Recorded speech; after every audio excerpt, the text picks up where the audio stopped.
Hi students, ఈరోజు మనం సమాజ శాస్త్రంలో భాగంగా most important topic and relevant topic, ప్రస్తుతం అన్ని రంగాల్లో కూడా దీని గురించి ప్రశ్న అడుగుతున్నాడు, ఏ ఎగ్జామ్ తీసుకున్నా కూడా అడుగుతున్నాడు. దళితులు అనే ఇష్యూస్ నేర్చుకున్నాం.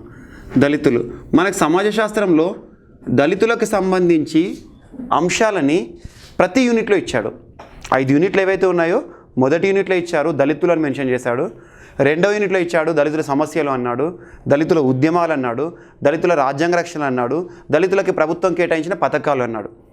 అందులో భాగంగా ఇప్పుడు నేనేం చేస్తున్నానంటే దళితులకు సంబంధించి వారు ఎదుర్కొన్న సమస్యలు ఏంటి, వారు ఎదుర్కొంటున్న సమస్యలు మరియు వారికి సంబంధించిన ఉద్యమాలు, ప్రముఖులు చేసిన ఉద్యమాలు మరియు రాజ్యాంగంలో దళితుల కోసం కేటాయించబడిన రక్షణలు, ప్రభుత్వం కల్పిస్తున్న పథకాలు, చట్టాలు, ఇవన్నీ నేర్చుకోవాలి. సో దళితులకి సంబంధించి మన టాపిక్కి వెళ్ళే ముందు ఒక చిన్న డిఫరెన్స్ నేర్చుకుందాం. దళితులు అనే అంశం మనకి ఎస్సీ అండ్ ఎస్టీ దీనికి రిలేటెడ్గా ఉంటుంది. ఎస్సీ ఎస్టీ ఒకటి గుర్తుంచుకోండి. చాలామంది అభ్యర్థులు అనుకుంటారు ఎస్సీ ఎస్టీల మధ్యలో డిఫరెన్స్ చాలామంది తెలియదు. మన విషయానికి వస్తే ఎస్సీలు వేరు, ఎస్టీలు వేరు. Scheduled caste is different and scheduled tribe is different. How? మన భారతదేశంలోనే ఉంటూ భారతదేశంలో సమాజం ఏదైతే ఉంటుందో మన సమాజము కొన్ని వర్గాలని కొన్ని ప్రాతిపదికన వెలివేసింది. అందులో లింగపరంగా వెలివేసింది ఏంటి? మహిళల్ని వేరువేశారు. మహిళలను ఎవరైతే ఉంటారో వాళ్ళు లింగపరమైన వెలి అంటారు. సామాజిక వెలి విషయానికి వస్తే ఇంకొకటి కులపరమైన వెలి ఉంటుంది. కులం ప్రామాణికంగా తీసుకొని కొంతమంది కుల సముదాయాలు కొన్ని కులాలను మన సమాజం నుండి వెలివేస్తాయి. వారు అందరితో సమానంగా ఉండకూడదు, అందరితో కలిసి భోజనం చేయకూడదు, పంక్తి భోజనం వాళ్ళతో కలిసి చేయకూడదు, వారు అందరూ త్రాగే నీళ్లను తాగకూడదు, దేవాలయాల్లో ప్రవేశాలు వారికి ఉండకూడదు అని సమాజం కొన్ని వర్గాలని తొక్కేసింది. అందుకోసం వాటిని అణగారిన వర్గాలు అంటారు. అణగారిన వర్గాలు, తొక్కబడిన వర్గాలు, అణగారిన వర్గం లేదా తొక్కబడిన వర్గం. సమాజంలోనే ఉంటూ భారతదేశంలోనే ఉంటూ ఒక వర్గము ఇంకొక వర్గాన్ని వారితో సమానం లేకుండా తొక్కడం మొదలుపెట్టింది. అలా ఎస్సీల విషయానికి వస్తే మన భారతదేశంలోనే ఉంటారు, భారత ప్రజల మధ్యలోనే నివసిస్తారు. ప్రజల మధ్యలో నివసించినప్పటికీ కూడా మెజారిటీ పాపులేషన్ ఏదైతే ఉంటుందో కొన్ని కారణాల ద్వారా కొన్ని ప్రమాణాల ఆధారంగా కొంతమందిని తొక్కుతుంది. అలా ఎస్సీలు కన్సిడర్ చేసుకోవచ్చు. మన సమాజంలోనే నివసిస్తూ మన సమాజము కొంతమందిని తొక్కేస్తుంది, మన మధ్యలోనే నివసిస్తారు. ఇక ఎస్టీల విషయానికి వస్తే ఎస్టీ షెడ్యూల్డ్ ట్రైబ్, తెగలు అంటాం. తెగల విషయానికి వస్తే వీరు భారతదేశంలోనే ఉంటారు, కానీ భారతదేశంలోని అన్ని సమాజాలతో వీరు కలవరు. ప్రత్యేకంగా ఆవాసాలు ఉంటాయి. గిరిజనులు అంటాం మనం. గిరిజనులు అంటే గిరి ప్రాంతాలు, కొండ ప్రాంతాల్లో నివసించే జనాలు గిరిజనులు. కొండ ప్రాంతాల్లో ఉండడం కానివ్వండి, ప్రత్యేకంగా సముద్ర ఒడ్డులో నివసించడం కానివ్వండి. ఇటీవల కాలంలో మన వివాదాస్పదమైంది సెంటినలీలు. అండమాన్ నికోబార్, నార్త్ అండమాన్ ఐలాండ్ ఏదైతే ఉంటుందో సెంటినలీ ఐలాండ్ అనేది ఒకటి ఉంటుంది. అది ఇటీవల కాలంలో వివాదాస్పదమైంది. తెగల గురించి ఒక ప్రశ్న ఖచ్చితంగా ఏ ఎగ్జామ్లో అయినా అడుగుతాడు, ఏ తెగ ఎక్కడ నివసిస్తుంది అని. ఇప్పుడు నేను చెప్పబోయే టాపిక్ ఏంటంటే మన భారతదేశంలోనే ఉంటారు, కానీ సమాజానికి దూరంగా నివసిస్తూ ప్రత్యేక సంస్కృతి, ప్రత్యేక పండుగలు, ప్రత్యేక భాష, ప్రత్యేక ఆచారాలతో ఉంటుంది. అలా తెగలను ఎవరు కూడా వెలివేయలేదు, వారికి వారే వెలివేసుకున్నారు. ఎలా? వాళ్ళ ఆచారాలు వేరు. ఆదిమవాసులు అంటారు. భూమి పుట్టినప్పుడు ఎలా అయితే నివసించారో అలాగే అదే సంస్కృతి ప్రకారం వేట ప్రధాన వృత్తిగా, వ్యవసాయం చేసుకుంటూ పోడు వ్యవసాయాలు చేసుకుంటూ నివసిస్తారు. ఇప్పుడు ఎస్టీలని మన సమాజం వెలివేయలేదు. వారంతట వాళ్ళే ప్రత్యేకత కోరుకొని కొన్ని ప్రాంతాల్లో అక్కడ ఇక్కడ కొన్ని సముదాయాలుగా నివసిస్తారు. ఇక ఎస్సీల విషయానికి వస్తే సమాజంలో మన మధ్యలోనే ఉంటారు, కానీ సమాజము వాళ్ళని తొక్కేసింది. ఆర్థికంగాను రాజకీయంగాను ఇవన్నీ సామాజికంగా అంటారు. ఆర్థిక రాజకీయ కారణాల ఆధారంగా ఇట్లా సమాజము అన్ని అవకాశాలు వాళ్ళకి కల్పించలేదు. సమాజము అందరితో వాళ్ళని కలిసి భోజనాలు చేయని ఒప్పుకోలేదు. సమాజంలో అందరితో పాటు వారు గుళ్ళకు రానివ్వలేదు. హిందూ ధర్మ సిద్ధాంతాల ప్రకారం ఏంటంటే బ్రహ్మ యొక్క తలభాగం నుండి పుట్టిన వర్గము బ్రాహ్మణ వర్గం, బ్రాహ్మణ వర్ణం. భుజాల నుండి వచ్చింది క్షత్రియ వర్గం, క్షత్రియులు అంటారు. తొడల నుండి పుట్టిన వారే వైశ్యులు, బ్రహ్మ యొక్క తొడభాగం నుండి వచ్చిన వారు వైశ్యులు. పాదాల నుండి వచ్చిన వారే శూద్రులు. ఇది హిందూ సిద్ధాంతాల ప్రకారంగా విడగొట్టిన ఒక వర్గీకరణ. అందులో శూద్రులు ఎవరు? కాదు మన శరీరం చూడండి, తలకు ఉన్న ఇంపార్టెన్స్ కాళ్ళకు ఉండదు. ఎవరైనా వచ్చి తల పట్టుకుంటారు, కానీ కాళ్ళు పట్టుకోమంటే ఎవరు పట్టుకోరు. ఆ రకంగా వివక్ష అనేది హిందూ సమాజంలో పురాతన కాలం నుండి మొదలైంది. మీరు కాలి భాగం నుండి వచ్చారు, కాలి దగ్గరే ఉండాలి, చెప్పులు చేతిలో పట్టుకొని నడవాలి, అందరితో పాటు మీరు గుళ్ళలోకి రాకూడదు, మేము వెంటనే గుళ్ళోకి మీరు రావద్దు, మీకు దేవాలయాల ప్రవేశాలు ఉండవు, అన్ని దేవాలయ ప్రవేశం మీకు ఉండదు. ఇప్పటికి కూడా మారిమోగుల ప్రాంతాల్లో కొన్ని సమాజాల్లో కొన్ని రాష్ట్రాల్లో దళితులపై ఇంకా సమస్యలు ఉన్నాయి, దళితులపై ఇంకా దాడులు జరుగుతున్నాయి. కులపరమైన దాడులు అంటారు వీటిని. మేము తాగే నీటిని మీరు తాగకూడదని సమాజం వెలివేసింది. ఎవరైనా అగ్రకులాల వారి ఇంటి ముందుకు వెళ్ళిపోవాలంటే చెప్పులు చేతులు పట్టుకొని నడవాలని, వారి నీడను కూడా వారి మీద పడవనిచ్చేవారు కాదు. ఇలా దళితులు పురాతన కాలంలో చాలా సమస్యలు ఎదుర్కొన్నారు. వారికి పూజా కార్యక్రమాలు ఉండకూడదని అలా. ఎందుకంటే హిందూ సమాజంలోనే వీరిని డౌన్ ట్రాడెన్గా చెప్పారు. డౌన్ ట్రాడెన్స్ అనగారిన వర్గము, తొక్కబడిన వర్గం అంటాం. అందులో భాగంగా ఇప్పుడు నేను ఎస్టీల విషయం ఇప్పుడు చెప్పాను. ఎస్టీల విషయం మీకు నెక్స్ట్ క్లాస్లో చెప్పిస్తాను. ఇప్పుడు ఎస్సీల గురించి చెప్తాను. షెడ్యూల్ కులాలు, షెడ్యూల్డ్ క్యాస్ట్ అంటారు, షెడ్యూల్డ్ కులాలు. ఈ షెడ్యూల్ కులాల విషయానికి వస్తే మనకు మోస్ట్ ఇంపార్టెంట్ ఈరోజు అంబేద్కర్ జయంతి కానివ్వండి, అంబేద్కర్ని ఒక ఐకాన్గా ప్రిపేర్ చేసేసారు. వాస్తవానికి సమాజం అర్థం చేసుకోవాల్సిన విషయం ఏంటంటే అంబేద్కర్ కేవలం దళితుల కోసం మాత్రమే పోరాడలేదు. అంబేద్కర్ మహిళా సమస్యలపైన పోరాడాడు. అంబేద్కర్ హిందూ కోడ్ బిల్ అని మహిళలకి రక్షణ ఇచ్చే ఒక బిల్లును ప్రవేశపెట్టాడు. దానికి నిరసనగా అంబేద్కర్ తన న్యాయశాఖ మంత్రి, మొట్టమొదటి భారతదేశ చరిత్రలో న్యాయశాఖ మంత్రి తన పదవిని కూడా త్యాగం చేసేసాడు, రాజీనామా చేశాడు. దళితుల సమస్యలపై పోరాడాడు. దళితుల కోసం ప్రత్యేక పాఠశాలను ఏర్పాటు చేశాడు. దళితుల కోసం కొన్ని పత్రికలను ప్రారంభించాడు. దళితుల కోసం దేవాలయ ఉద్యమాలను ప్రారంభించాడు.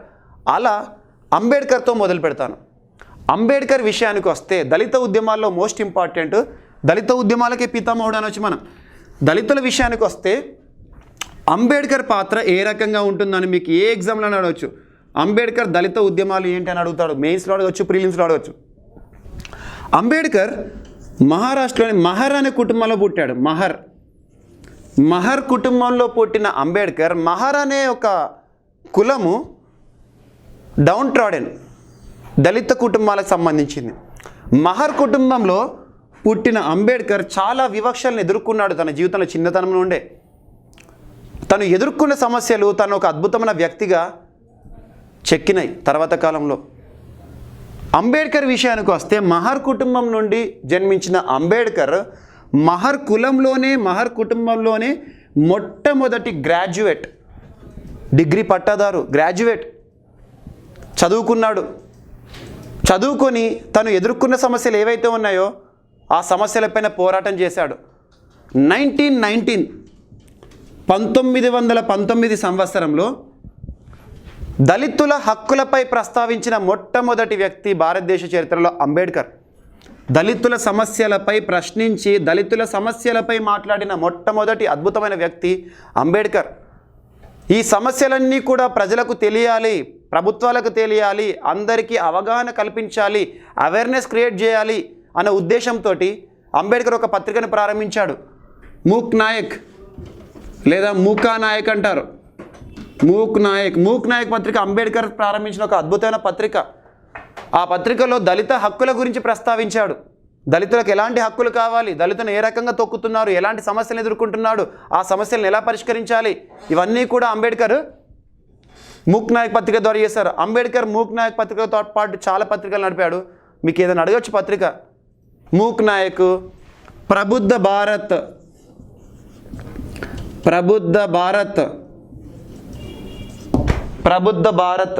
జనతా, మూక్ నాయక్, ప్రబుద్ధ భారత్, జనతా, హితకారిణి. అంబేద్కర్ ప్రారంభించిన కొన్ని పత్రికల్లో ఇంపార్టెంట్ పత్రికలు ఇవి. సో ఇవన్నీ గుర్తుంచుకోండి. అంబేద్కర్ సంబంధించి ఏదైనా అడగవచ్చు. అంబేద్కర్ ప్రారంభించిన పత్రికలు అడగవచ్చు, అంబేద్కర్ ప్రారంభించిన సంస్థలు అడగవచ్చు, అంబేద్కర్ పోరాటాలు అడగవచ్చు. ఈరోజు ప్రతి చోట మనం అంబేద్కర్ సన్మానిస్తున్నాం, రాజ్యాంగ దినోత్సవంగా జరుపుకుంటున్నాం, రాజ్యాంగ దినోత్సవం అంబేద్కర్ గురించి మాట్లాడుకుంటున్నాం. అందులో భాగంగా ఎవరైనా వ్యక్తి వచ్చేసి అంబేద్కర్ గురించి ఒక 2 మాటలు మాట్లాడమంటే మనకు బేస్ ఉండి ఒక బలమైన మాటలు మాట్లాడాలంటే ఖచ్చితంగా నేర్చుకోవాల్సిన అంశం ఇది. దానికి సంబంధించి మూక నాయక్ అనే ఒక పత్రిక ఉంది. ఆ పత్రిక తర్వాత అంబేద్కర్ ప్రారంభించిన పత్రికలో ప్రబుద్ధ భారత్, జనతా, హితకారిణి. నెక్స్ట్ 1919లో దళిత హక్కుల గురించి ప్రస్తావించిన మొట్టమొదటి వ్యక్తి అంబేద్కర్ అన్నాను. ఆ తర్వాత 1920లో మూక నాయక్ అనే పత్రికను ప్రారంభించాడు. ఆ పత్రిక ద్వారా దళిత సమస్యల గురించి ప్రస్తావించిన వ్యక్తి Ambedkar. Next 1924 బహిష్కృత Hitakarini Sabha,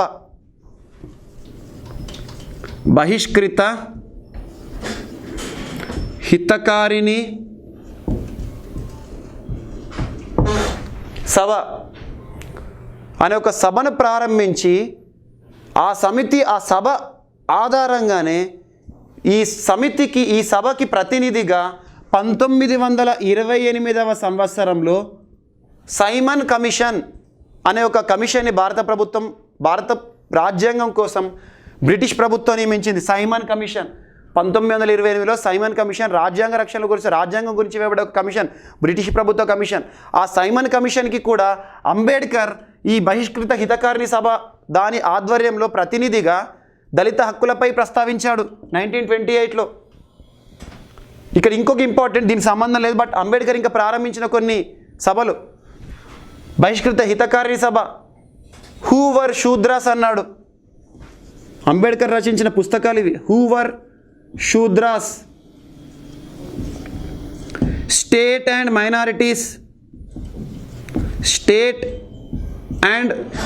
minorities, annihilation of caste,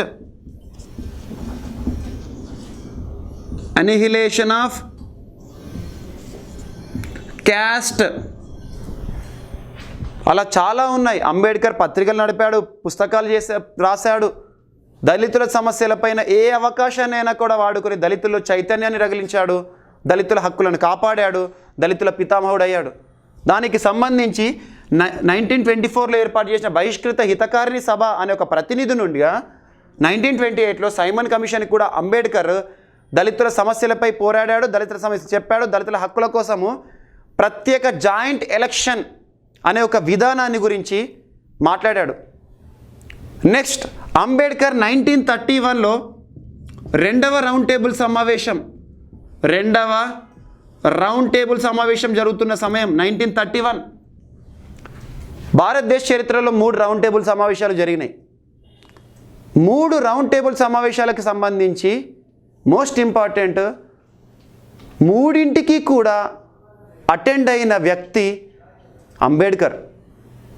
మొదటి రౌండ్ టేబుల్ సమావేశానికి, రెండవ రౌండ్ టేబుల్ సమావేశానికి, 3వ రౌండ్ టేబుల్ సమావేశానికి, 3 రౌండ్ టేబుల్ సమావేశాలకు కూడా అంబేద్కర్ ప్రాతినిధ్యం వహించాడు భారత్ తరపున. అందులో మోస్ట్ ఇంపార్టెంట్ 1931లో జరిగిన రెండవ రౌండ్ టేబుల్ సమావేశంలో అంబేద్కర్ బ్రిటిష్ ప్రభుత్వానికి దళితులకి సంబంధించి జాయింట్ ఎలక్షన్ విధానాన్ని ప్రవేశపెట్టమని కోరాడు. 1931లో రెండవ రౌండ్ టేబుల్ సమావేశంలో joint election commission, joint election system అంటే ఏం లేదు, ప్రతి ఒక్క నియోజకవర్గంలో రాజకీయ ఆధారంగా రాజకీయాల్లో ప్రతి ఒక్క నియోజకవర్గంలో ఒక ఓపెన్ క్యాండిడేట్, ఒక సాధారణ అభ్యర్థి నిలబడాలి. ఆ నియోజకవర్గంలో ఉండే దళితుల సమస్యలను పరిష్కరించడానికి ప్రతి నియోజకవర్గంలో కూడా ఒక దళిత అభ్యర్థి నిలబడాలి. దాన్ని జాయింట్ ఎలక్షన్ సిస్టమ్ అంటారు. జాయింట్ ఎలక్షన్ సిస్టమ్ గురించి ప్రస్తావించి బ్రిటిష్ ప్రభుత్వాన్ని అడిగి గెలిచాడు. అందులో భాగంగా 1932 ఆగస్టు 14 బ్రిటిష్ ప్రభుత్వం కమ్యూనల్ అవార్డు రూపంలో జాయింట్ సెలక్షన్ సిస్టమ్ అనేది ప్రవేశపెట్టింది. కానీ దురదృష్టవశాత్తు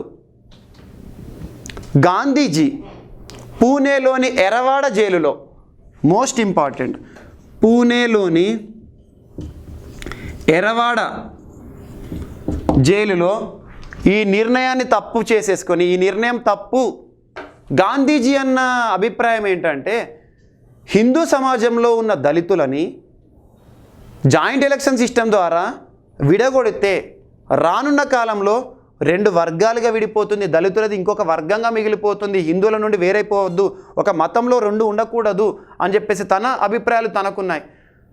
అందులో భాగంగా ఈ జాయింట్ ఎలక్షన్ సిస్టమ్ని తప్పుబట్టి పూణేలోని ఎరవాడ జైలులో గాంధీజీ నిరాహార దీక్ష ప్రారంభించాడు.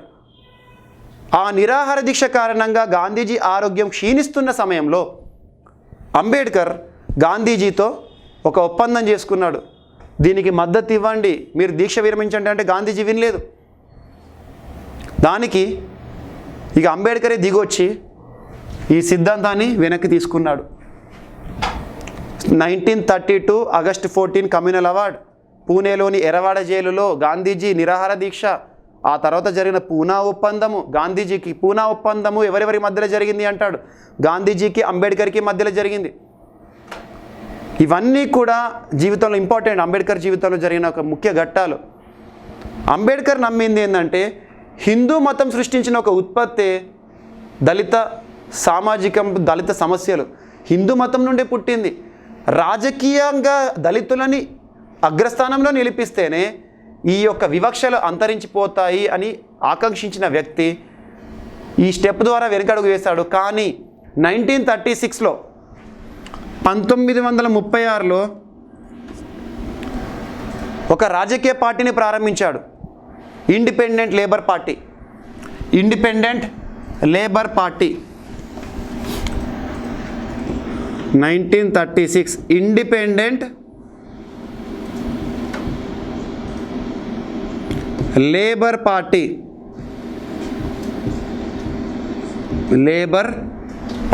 ఇండిపెండెంట్ లేబర్ పార్టీ అని ఒక రాజకీయ పార్టీని ప్రారంభించాడు. దళితుల కోసం, ఎక్స్క్లూజివ్ దళితుల కోసం ప్రారంభించబడిన ఇంకొక party state depressed classes society. State depressed classes society. State depressed classes society. Ambedkar విషయానికి వచ్చేసేస్తే రాజకీయంగా కూడా దళితులని అగ్రభాగంలో నిలిపిస్తేనే ఈ యొక్క అణగారిన వర్గం అగ్రకులంగా మారుతుంది, అగ్రవర్ణంగా మారుతుంది, అవకాశాలన్నీ దక్కుతాయని చెప్పేసి రాజకీయ అవకాశాల గురించి కూడా అంబేద్కర్ పోరాడాడు. దళితులని ఎదుర్కొంటున్న ప్రతి సమస్య పైన అంబేద్కర్ పోరాడు. ఒకప్పుడు దళితులు ఎదుర్కొన్న సమస్య, అణగారిన వర్గాల వాళ్ళు ఎదుర్కొన్న సమస్య ఏంటంటే దేవాలయ ప్రవేశాలు వాళ్ళకి ఇచ్చేవారు కాదు.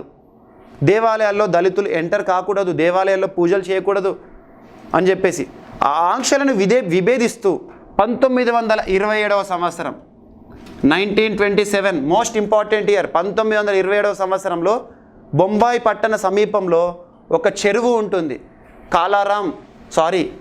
మహద్ నీటి చెరువు. మహద్ అనే ఒక నీటి చెరువు ఉంటుంది. 1927వ సంవత్సరంలో మహద్ అనే ఒక నీటి చెరువు సంబంధించింది అంబేద్కర్ జీవితంలో ఒక ముఖ్య ఘట్టం. ఈ మహద్ అనే నీటి చెరువులో అగ్రకులాల వారందరూ కూడా దళితులకి ఎలాంటి నీటి సౌకర్యాన్ని కల్పించేవారు. ఆ చెరువులో నీటిని దళితులు తాకరాదు, ముట్టరాదు, స్నానం చేయరాదు, అసలు చూడకూడదు అని చెప్పేసి ఆంక్షలు ఉండేవి. ఈ ఆంక్షలను విభేదిస్తూ 1927లో మహద్ నీటి పోరాటం, అంబేద్కర్ కొంతమంది దాదాపు 1000 మంది ప్రజలను వెనకేసుకొని ఈ మహద్ నీటి చెరువులోకి దిగి ఆ నీటిని తాగాడు, దళితులందరితో తాగించాడు. మేము ఇప్పుడు ఈ నీటిని తాగాము, ఇప్పుడు మీరు తాగుతారా తాగరా మీ ఇష్టం, ఇది మా నీరు, అందరికీ అవకాశాలు ఉంటాయని చెప్పేసి మాట్లాడాడు. ఈ రకంగా మహద్ నీటి పోరాటం అనేది అంబేద్కర్ జీవితంలో మోస్ట్ ఇంపార్టెంట్ 1927. నెక్స్ట్ 1930 నాసిక్ సమీపంలోని కాలారాం అనే ఒక దేవాలయానికి సంబంధించిన ఇష్యూ.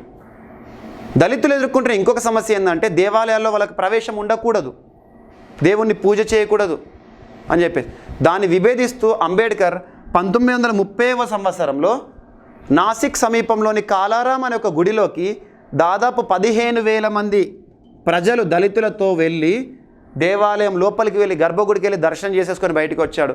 మేము దేవాలయం మాకు కూడా దేవాలయమే, దేవుడు మాకు కూడా దేవుడే, మా పైన ఉన్న ఈ ఆంక్షలు ఎందుకు అని చెప్పేసి దళితుల్లో చైతన్యపరిచి దేవాలయ ప్రవేశం కూడా చేశాడు. అంబేద్కర్ జీవితంలో 2 సామాజిక ఘట్టాలు ఇంపార్టెంట్. ఒకటి 1927, 2 1930. 1927 మహద్ నీటి పోరాటము, 1930 కాలారాం దేవాలయ ప్రవేశం. దళితుల్లో విద్య ద్వారానే చైతన్యం వస్తుంది అని చెప్పేసి దళితులకు విద్యను ప్రసాదించే వాళ్ళు కాదు, వాళ్ళు వెట్టి చాకరి కింద దొరలు అగ్రకులాల వాళ్ళు వాడుకునేవారు.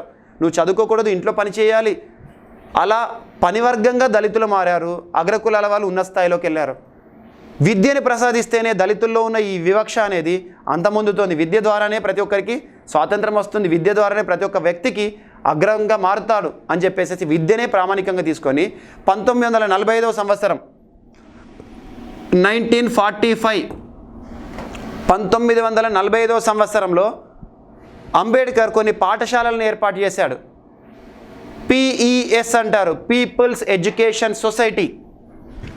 పీపుల్స్ ఎడ్యుకేషన్ సొసైటీ 1927, 1930 అంబేద్కర్ జీవితంలో కీలక ఘట్టాలు. ఒకటి దేవాలయ ప్రవేశము, ఒకటి నీటి చెరువుకు సంబంధించి దళితులకి హక్కులు ఇవ్వాలి నీటిపైన అని చెప్పేసి చేసిన పోరాటం. ఇయర్స్ ఇంపార్టెంట్, గుర్తుంచుకోండి. నెక్స్ట్ విద్య ద్వారానే చైతన్యం వస్తుంది దళితులకు అని చెప్పేసి 1945వ సంవత్సరం PES పీపుల్స్ ఎడ్యుకేషన్ సొసైటీ అనే కొన్ని పాఠశాలలను ఏర్పాటు చేసి దళితులలో ఎవరైతే చిన్నపిల్లలు ఉంటారో పెద్దవాళ్ళు ఉంటారో వాళ్ళందరూ కూడా విద్యను ప్రసాదించడం మొదలుపెట్టాడు.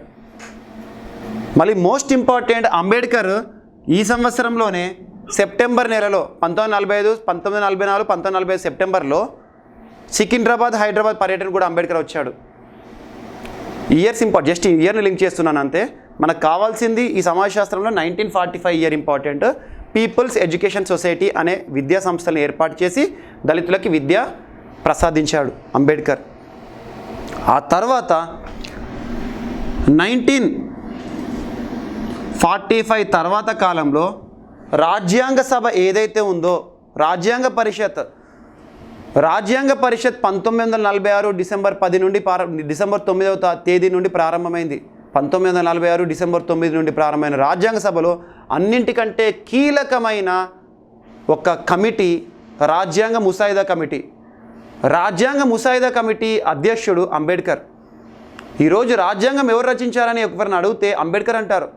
అంతటి తనదైన ముద్రను వేసిన వ్యక్తి అంబేద్కర్.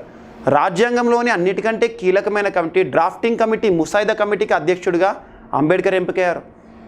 తర్వాత భారతదేశ స్వాతంత్రం వచ్చిన తర్వాత మొట్టమొదటి న్యాయశాఖ మంత్రి, భారతదేశ చరిత్రలో మొట్టమొదటి న్యాయశాఖ మంత్రి అంబేద్కర్. న్యాయశాఖ మంత్రిగా ఉంటూ తను ఒక కోడ్ని ప్రవేశపెట్టాడు. హిందూ కోడ్ బిల్ అంటారు. Hindu code bill. Hindu code bill అంటే ఏంటంటే మహిళలకి కొన్ని హక్కులను ప్రసాదించే ఒక బిల్లు.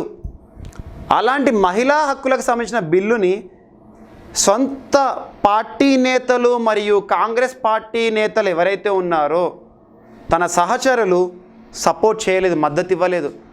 దానికి అంబేద్కర్ నిరసనగా తన యొక్క న్యాయశాఖ మంత్రి పదవికి కూడా రాజీనామా చేశాడు. స్వతంత్ర భారతదేశంలో మొట్టమొదటి న్యాయశాఖ మంత్రి అంబేద్కర్. ఆ న్యాయశాఖ మంత్రి పదవికే రాజీనామా చేశాడు. కారణం ఏంటంటే హిందూ కోడ్ బిల్. ఆ తర్వాత అంబేద్కర్ ఒక పార్టీని రూపకల్పన చేసే ఆలోచనలు పడ్డాడు. రిపబ్లికన్ పార్టీ ఆఫ్ ఇండియా అంటారు. Republican party.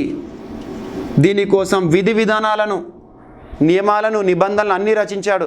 ఈ రకంగా ఉండాలి పార్టీ, ఈ రకంగా అన్ని వర్గాలకి వారి యొక్క ప్రాతినిధ్యం కల్పించాలి, అన్ని వర్గాలను సమానంగా ఉండాలి అని చెప్పేసేసి రిపబ్లికన్ పార్టీ అనే ఒక పార్టీని అంబేద్కర్ ప్రారంభించాలనుకున్నాడు. కానీ దురదృష్టవశాత్తు ఈ పార్టీ ప్రారంభించే లోపే అంబేద్కర్ స్వర్గస్థులయ్యారు. తన ఆలోచన విధానంగా, తను రచించిన నియమ నిబంధనల ఆధారంగా తన తదనంతరం తన యొక్క శిష్యులు, తన సహచరులు రిపబ్లికన్ పార్టీ ఆఫ్ ఇండియా అని ప్రారంభించారు. భారతదేశ చరిత్రలో దళితుల పక్షాన పోరాడిన ఒక మహానాయకుడు, అలాంటి దళితుల పక్షాన పోరాడిన మహానాయకుడు ఈరోజు దళితుల కోసమే కాకుండా ప్రతి ఒక్క వర్గానికి సంబంధించి సమన్యాయం చేశాడు. ఈరోజు రాజ్యాంగం అనేది ఒక పుస్తకంలో తనదైన ముద్ర వేశాడు. ఈరోజు రాజ్యాంగంలో అనేది అమల్లో లేకపోతే, రాజ్యాంగంలో అంబేద్కర్ ఆలోచనలే లేకపోతే భారతదేశం అంతా కూడా కుల, మత, వర్గ వివక్షల ఆధారంగా, విభేదాల ఆధారంగా స్థరీకరణలు ఏర్పడేవి. ఒక వర్గం వేరు, ఒక వర్గం వేరని. అంబేద్కర్ ప్రతిపాదించిన ఒక సిద్ధాంతం ఆర్టికల్ 326లో ఉంటుంది రాజ్యాంగంలో. ఓటు హక్కు, వయోజనులైన ప్రతి ఒక్క వ్యక్తికి కూడా ఓటు హక్కు కల్పించాలి అన్నాడు. ఈరోజు 18 సంవత్సరాలు నిండిన ప్రతి ఒక్క వ్యక్తికి ఓటు హక్కు అనేది ఉంది. అందులో భాగంగా ఒక ఓటు ఒక విలువ అన్నాడు. ఒక ఓటు ఒక విలువ, ఒక ఓటు ఒక విలువ అన్నాడు. ఒక ఓటు ఒక విలువ కాదు, ఒక మనిషి ఒక విలువ వచ్చినప్పుడే దేశం అనేది సంపూర్ణమైపోతుంది, అసలైన స్వాతంత్రం వస్తుంది అన్నాడు. రాజ్యాంగాన్ని రాజ్యాంగ ప్రవేశిక చెప్తూనే రాజ్యాంగ పరిషత్లో రాజ్యాంగం గురించి మాట్లాడుతూ అంబేద్కర్ ఒక మాట చెప్పాడు తన చివరి రోజుల్లో. నేను ఈ చైతన్య రథాన్ని ముందుకు తీసుకెళ్దాం అనుకుంటున్నాను, భారతదేశ చరిత్రని ముందుకు తీసుకెళ్లాలనుకుంటున్నాను. నేను ప్రారంభించిన ఈ చైతన్య రథాన్ని నా తర్వాత వచ్చే ప్రజలు ఎవరైతే ఉంటారో, నాయకులు ఎవరైతే ఉంటారో వీలైతే ముందుకు తీసుకెళ్ళండి, లేదంటే అక్కడే వదిలేయండి, కానీ ఎట్టి పరిస్థితిలో వెనకకి మాత్రం తీసుకెళ్ళకండి అని అద్భుతమైన మాటలు చెప్పాడు. అంబేద్కర్ అనేవాడు తనదైన ఒక ముద్ర వేశాడు. అంబేద్కర్ ప్రతి వర్గానికి కూడా సమానత్వం అనే సిద్ధాంతం ఇచ్చాడు. ముఖ్యంగా దళితులకు సంబంధించిన పోరాడిన అద్భుతమైన ఒక మహా నాయకుడు అంబేద్కర్. ఈ రకంగా దళిత ఉద్యమాల్లో భాగంగా మోస్ట్ ఇంపార్టెంట్ అంబేద్కర్ గురించి ఒక ప్రశ్న అడగవచ్చు, ఖచ్చితంగా అడుగుతారండి. అది ఏ బిట్ అయినా కావచ్చు. కాలారాం అడగవచ్చు 1930, మహద్ నీటి పోరాటం అడగవచ్చు 1927, లేదా పీపుల్స్ ఎడ్యుకేషన్ సొసైటీ అనొచ్చు, బహిష్కృత భారత్ ఎవరని అనొచ్చు, జనతా ఎవరు రాశారని అడగవచ్చు, హూవర్ శూద్రస్ అనొచ్చు, అనిహిలేషన్ ఆఫ్ క్యాస్ట్ అంటాడు. ఏ బిట్ అయినా అడగచ్చు. సో ఈ రకంగా అంబేద్కర్ దళిత ఉద్యమాల్లో తనదైన ఒక ముద్ర వేశాడు. అందులో భారతదేశ చరిత్రలోనే గుర్తుంచుకోవద్ద ఒక నాయకుడిగా మిగిలిపోయాడు. ఇక అంబేద్కర్ తర్వాత విషయానికి వస్తే, భారతదేశ చరిత్రలో దళిత ఉద్యమాలు చాలా ప్రాంతాల్లో, ప్రతి ప్రాంతాల్లో జరిగినాయి. అందులో కొన్ని ఉద్యమాలు మోస్ట్ ఇంపార్టెంట్. భారతదేశంలో ప్రతి రాష్ట్రం, ప్రతి ప్రాంతంలోనూ దళిత ఉద్యమాలు అనేవి జరుగుతూ ఉన్నాయి, ఇప్పటికీ కూడా జరుగుతూ ఉన్నాయి. దక్షిణ భారతదేశ విషయానికి వస్తే మహారాష్ట్ర ఎగ్జాంపుల్ తీసుకోండి. మహారాష్ట్ర విషయంలో దళిత ఉద్యమాలను నడిపిన నాయకులు ఎవరు అంటే 2 నాయకులు గుర్తు రావాలి. ఒకటి మహద్ ఉద్యమం లేదా మహర్ ఉద్యమం.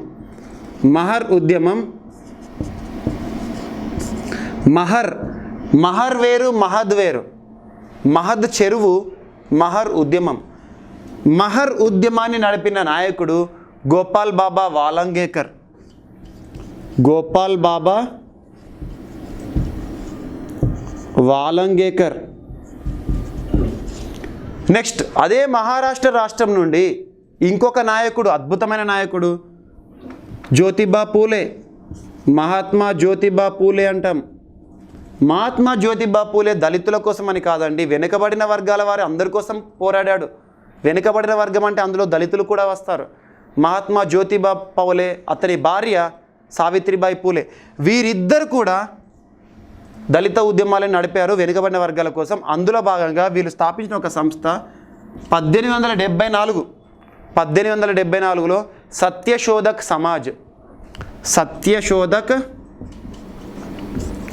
సత్యశోధక్ సమాజ్.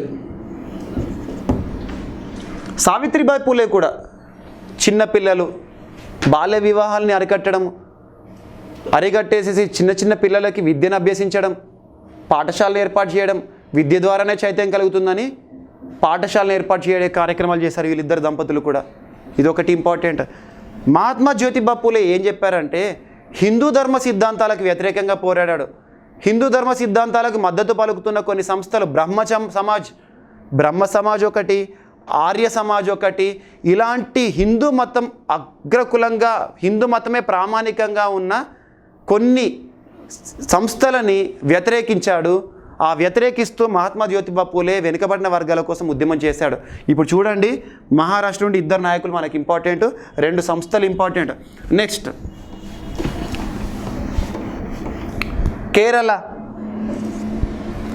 కేరళ ప్రాంతానికి వస్తే ఒక నాయకుడు గుర్తుకు రావాలి మీకు. దళిత ఉద్యమాల్లో మోస్ట్ ఇంపార్టెంట్ పెరియార్ నారాయణ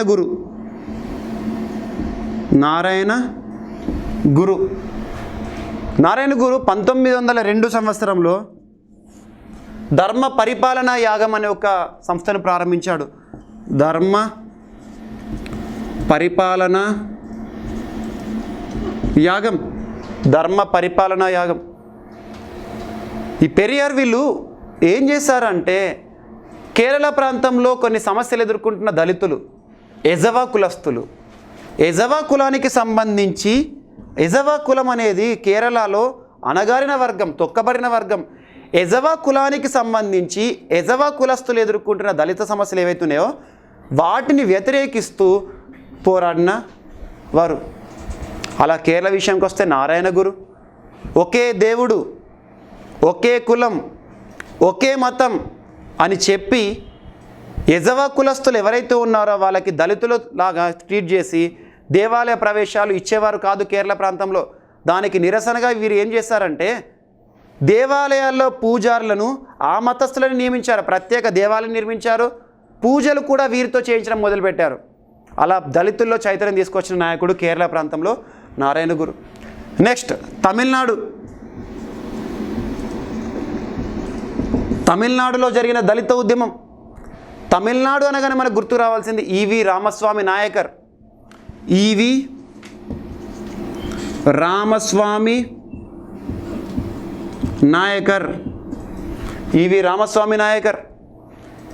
రామస్వామి నాయకరు ఏం చెప్పాడంటే ఆత్మగౌరవం అనే అంశం ద్వారానే, దళితుల ఆత్మగౌరవం గురించి మీరు మాట్లాడితేనే స్వాతంత్రోద్యమం గురించి మేము మాట్లాడతాము అని దళితుల ఆత్మగౌరవం గురించి ప్రస్తావించాడు ఈవి రామస్వామి నాయకర్. అలా ఈవి రామస్వామి నాయకర్ ఆధ్వర్యంలో తమిళనాడు ప్రాంతంలో దళిత ఉద్యమాలు జరిగినాయి. నెక్స్ట్ ఆ తర్వాత తమిళనాడు ప్రాంతంలో జరిగిన ఇంక ఉద్యమాల్లో జస్టిస్ పార్టీ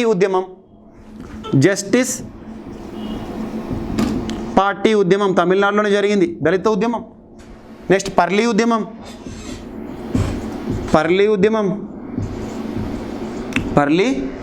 ఉద్యమం ఇవన్నీ కూడా జరిగినాయి. నెక్స్ట్ కర్ణాటక ప్రాంతంలో జరిగిన ఉద్యమం మెయిన్గా సిఆర్ రెడ్డి ఆధ్వర్యంలో జరిగింది. సిఆర్ రెడ్డి కర్ణాటక ప్రాంతంలో సిఆర్ రెడ్డి ప్రజామిత్ర మండలి అనే ఒక సంస్థను స్థాపించి దళితుల పక్షాన పోరాడాడు, దళితుల ఉద్యమాలు చేశాడు. నెక్స్ట్ ఇవి అయిపోయిన తర్వాత మనకి మోస్ట్ ఇంపార్టెంట్ ఉత్తర భారతదేశంలోని యూపీ మరియు వెస్ట్ బెంగాల్ ప్రాంతంలో ఆది హిందూ ఉద్యమాలు, అవి ఇంపార్టెంట్. యూపీ ప్రాంతంలో మనకి ఇప్పటికి కూడా మోస్ట్ ఇంపార్టెంట్ గుర్తుకు వచ్చేది బహుజన్ సమాజ్ పార్టీ. కాన్షీరామ్ ఆధ్వర్యంలో 1981లో జస్టిస్ పార్టీ అంటున్నాను. 1981లో కాన్షీరామ్ ఆధ్వర్యంలో బహుజన్ సమాజ్ పార్టీ అనేది ఒకటి ఏర్పడింది. అతను ఇచ్చిన పిలుపు జాత్ తోడో సమాజ్ జోడో అనే సిద్ధాంతం ఆధారంగా దళితుల కోసమే ఒక రాజకీయ పార్టీని ప్రారంభించాడు. 1981లో ప్రారంభించిన ఒక పార్టీ 1984లో బీఎస్పీగా మారింది, బహుజన్ సమాజ్ పార్టీ. ఈ రకంగా దళితులకు సంబంధించి యూపీ ప్రాంతంలో కూడా జరిగింది అండ్ వెస్ట్ బెంగాల్ ప్రాంతంలో జరిగింది. నెక్స్ట్ ఇక దళితుల సమస్యల విషయంలో దక్షిణ ప్రాంతంలో ఉన్న ఆంధ్ర తెలంగాణ ప్రాంతంలో జరిగిన ఉద్యమం మోస్ట్ ఇంపార్టెంట్.